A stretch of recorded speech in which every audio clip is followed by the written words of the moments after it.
오늘은 11월 23일 목요일입니다. 매일 성경 묵상 나눔 본문은 욥기 18장 1절에서 21절입니다. 본문을 읽습니다. 수아사람 발닷이 대답하여 이르되 너희가 어느 때에 가서 말의 끝을 맺겠느냐 깨닫으라. 그 후에야 우리가 말하리라. 어찌하여 우리를 짐승으로 여기며 부정하게 보느냐. 울분을 터뜨리며 자기 자신을 찢는 사람아, 너 때문에 땅이 버림을 받겠느냐. 바위가 그 자리에서 옮겨지겠느냐. 악인의 빛은 꺼지고 그의 불꽃은 빛나지 않을 것이요 그의 장막 안의 빛은 어두워지고 그 위의 등불은 꺼질 것이요 그의 활기찬 걸음이 피곤하여지고 그가 마련한 꾀에 스스로 빠질 것이니 이는 그의 발이 그물에 빠지고 올가미에 걸려서 그의 발 뒤꿈치는 덫에 치이고 그의 몸은 올무에 얽힐 것이며 그를 잡을 덫이 땅에 숨겨져 있고 그를 빠뜨릴 함정이 길목에 있으며 무서운 것이 사방에서 그를 놀라게 하고 뒤를 쫓아갈 것이며 그의 힘은 기근으로 말미암아 쇠하고 그 곁에는 재앙이 기다릴 것이며 질병이 그의 피부를 삼키리니 곧 사망의 장자가 그의 지체를 먹을 것이며 그가 의지하던 것들이 장막에 뽑히며 그는 공포의 왕에게로 사로잡혀 가고 그에게 속하지 않은 자가 그의 장막에 거하리니 유황이 그의 초소에 뿌려질 것이며 밑으로 그의 뿌리가 마르고 위로는 그의 가지가 시들 것이며 그를 기념함이 땅에서 사라지고 거리에서 그의 이름이 전해지지 않을 것이며 그는 광명으로부터 흑암으로 쫓겨 들어가며 세상에서 쫓겨날 것이며 그는 그의 백성 가운데 후손도 없고 후예도 없을 것이며 그가 거하던 곳에는 남은 자가 한 사람도 없을 것이라. 그의 운명이 서쪽에서 오는 자와 동쪽에서 오는 자가 깜짝 놀라리라. 참으로 불의한 자의 집이 이러하고 하나님을 알지 못하는 자의 처소도 이러하니라. 계속해서 욥의 세 친구가 이제 욥과 변론하는 두 번째 장면입니다. 엘리바스의 이제 뒤를 이어서 빌닷이 이야기합니다. 악인의 말로에 대해서 이야기하고 있습니다. 우리 욥기를 읽을 때 특별히 의식하고 주의해야 될 것은 욥의 세 친구가 쏟아내는 말들입니다. 성경에 기록되어져 있는 모든 말이 하나님의 뜻과 일치한다, 또 하나님의 뜻을 보여준다라고 할 수는 없습니다. 왜냐하면 이야기이고 또 각각의 역할이나 또 상황 속에서 하는 말들이 있는데 그 말들 속에는 하나님을 대적하는 말들도 있고 또 하나님을 대신하는 말 같지만 아닌 것들도 있습니다. 특별히 이제 욥의 세 친구는 욥기 맨 마지막으로 가면 하나님으로부터 그들이 알지 못하는 중에 또 그들에게 제사를 드려서 죄 용서를 구할 것을 요구하시는 것처럼 그들의 말이 하나님의 뜻과 일치하지 않음을 분명하게 이야기하고 있습니다. 그래서 이제 뭐 그 욥의 세 친구들의 말을 들을 때는 사실은 반만 사실이다. 이제 이걸 기억하며 들으셔야 합니다.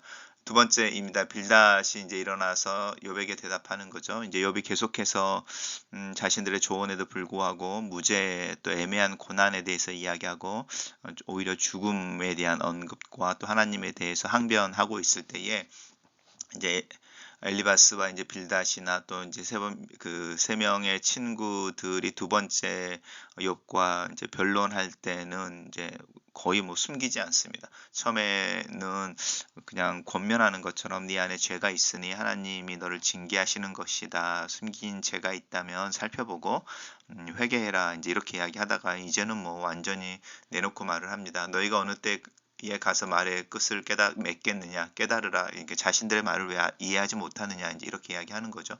그리고 오히려 우리를 짐승으로 여기며 부정하게 보느냐, 우리의 말이 틀렸다고 그렇게 말을 하느냐 이제 이야기하면서 이 울분을 터뜨리며 자기 자신을 찢는 사람아 너 때문에라고 하는 이 너 자신을 찢는 사람은 욥을 이야기하는 거죠. 땅이 버림을 받겠느냐, 바위가 자리에서 옮겨지겠느냐, 네가 뭐라고 그렇게 이야기를 해 이제 이렇게 이야기하는 부분입니다. 그러면서 이제 이 5절에서 21절까지 진행되어지는 게 사실은 잘 읽어보시면 우리 한글 성경에서 한 문장입니다. 한 문장입니다. 꺼지고 지나지 않을 것이요 어두워지고 등불이 꺼질 것이요 이렇게 이야기하면서 계속적으로 연결되어지는 부분들인데요. 피곤해지고 빠질 것이니 그물에 빠지고 올가미에 걸리며 덫이 치이고 얽힐 것이며 계속 이렇게 숨도 쉬지 않고 이렇게 욥을 몰아치듯이 이야기하는데 그 내용이 한결같은 것은 이 악인이라는 것입니다. 그리고 그 악인에게 주어진 하나님의 심판에 대해서 이야기하고 있는데 뭐 구절들 읽어보면 사실은 저주라는 말을 쓰기가 좀 그렇지만 뭐 저주도 이런 저주가 없습니다. 그리고 이 말이 욥에게 콕 이렇게 욥을 향해서 이제 하고 있는 말이라고 할 때는 정말로 날카로운 말이죠. 그의 발이 그물에 빠지고 올가미에 걸리며 뒤꿈치는 덫에 치이고 올무에 얽힐 것이며 덫이 숨겨져 있고 빠뜨릴 항목이 그 길목에 있고 무서운 것이 사방에서 그를 놀라고 뒤를 쫓아갈 것이며 이제 이런 이야기 할 때 하나님의 심판인 거죠. 죄인을 향한 하나님의 심판이 이렇게 그 먹이를 쫓아가는 사냥개처럼 결코 놓치지 않고 또 이렇게 동물을 잡으려고 하는 짐승을 잡으려고 하는 사냥꾼의 그 노련함, 아니면 치밀함과 같이 결코 놓치지 않을 것이다. 이제 이렇게 이야기하고요. 이제 그것에 대한 대상이 사실은 욥인 거죠. 이제는 구체적으로 욥을 직접 거론하는 것 같습니다. 질병이 그의 피부를 삼키리니 욥이 지금 피부병 때문에 힘들어하는 상황인데 바로 그 질병을 명확하게 이야기하고 있습니다. 그리고 이제 그 죽음이라고 하는 것이 멀지 않았다라고 하는 것, 그리고 그에게 속하지 않은 자가 그의 장막에 거한다라고 하는 부분도 그렇고요.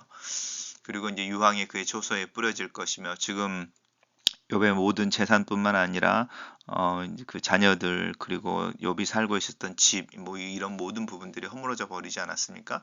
그런 부분을 이야기하고 밑으로 그의 뿌리가 마르고 위로는 그의 가시가 시든다. 그리고 그를 기념함이 땅에서 사라진다.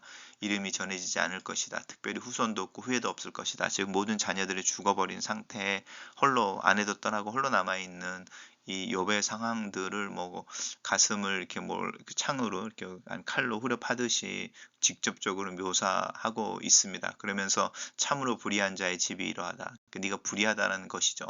그리고 욥을 하나님을 알지도 못하는 자로 규정해 버립니다. 단락을 요약해 보겠습니다.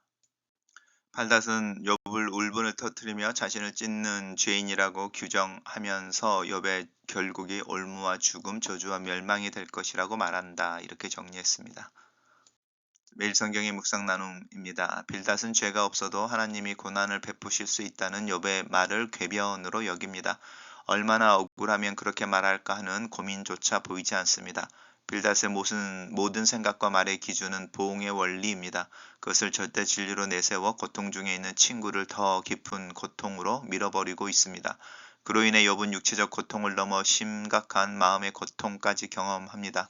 다른 사람들을 판단하기 전에 나의 말과 태도를 점검할 필요가 있습니다. 빌닷은 욥이 자신들을 짐승으로 여긴다고 말합니다. 이전에 욥이 이제 모든 짐승에게 물어봐라. 그것들을 내게 가르치리라 했던 말 때문인 것 같습니다. 사실 욥은 친구들을 짐승 취급하지 않았습니다. 욥의 말뜻은 짐승도 알고 있을 만한 상식을 너희들만 알고 있다는 듯이 말하지 말라라는 것이었습니다. 그런데 빌닷은 짐승이라는 단어에 꽂혀서 꼬투리를 잡아 욥이 한 말의 본의를 왜곡하고 욥을 무례한 사람으로 몰아가고 있습니다. 논쟁에서 이기려고 할 때에 말 꼬투리를 붙잡고 상대를 공격하는 경우가 종종 있습니다. 하지만 그런 대화는 논점만 흐릴 뿐 더 나은 결과를 도출하는데 아무런 도움도 되지 않습니다. 빌닷은 욥이 고난을 당하는 것을 보고 보응의 원리에 입각하여 욥의 삶을 어림합니다. 욥의 삶을 자세히 본 적도 없으면서 친구를 악인으로 낙인 찍고 악인의 비극적 운명을 거론합니다. 끝까지 의로움을 고집하며 잘못을 회개하고 돌이키지 않는다면 욥의 운명은 모든 악인처럼 비참한 결과에 이를 수 없을 것이라고 경고합니다. 또한 올무, 죽음, 저주, 멸망의 상징을 통해 현재 욥이 경험하고 있는 자녀들의 비참한 죽음과 재물의 허망한 상실, 몸의 극심한 질병을 악인이 받는 형벌로 취급합니다. 심한 고난과 고통 중에 있는 친구에게 위로나 회복의 말이 아닌 저주와 저주를 거듭해서 쏘아붙이고 있습니다. 하나님은 이런 말과 태도를 죄로 규정하실 것입니다. 고난 중에 있는 이웃을 돕는다는 명목 아래 악을 행하지 않도록 조심합시다. 모든 말에는 사랑이 담겨야 합니다. 글로 쓰는 기도입니다.